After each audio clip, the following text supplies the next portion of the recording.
Tim Jaksa Agung Muda Tindak Pidana Khusus Kejaksaan Agung akan melakukan gelar perkara terkait kasus dugaan korupsi penyediaan infrastruktur Best Transceiver Station atau BTS 4G dan infrastruktur pendukung paket 1, 2, 3, 4, dan 5 Badan Aksibilitas Telekomunikasi dan Informasi atau Bakti Kominfo 2020-2022. Adapun gelar perkara dilakukan sekaligus untuk menentukan posisi hukum Menteri Komunikasi dan Informatika Johnny G. Plate dalam perkara tersebut.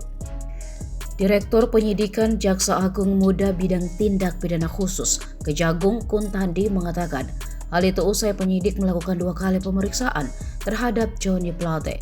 Adapun politisi Partai Nasdem itu telah diperiksa 2 kali oleh Kejagung pada Selasa 14 Februari dan hari ini, Rabu 15 Maret. Kuntandi menjelaskan pemeriksaan Johnny yang kedua ini berlangsung sekitar 6 jam. Dia pun mengatakan pemeriksaan terhadap Johnny sudah cukup. Terpisah Kepala Pusat Penerangan Hukum Kejagung Ketut Sumadana mengatakan gelar perkara akan digelar dalam waktu 1 minggu ke depan, namun Ketut belum bisa memastikan harinya.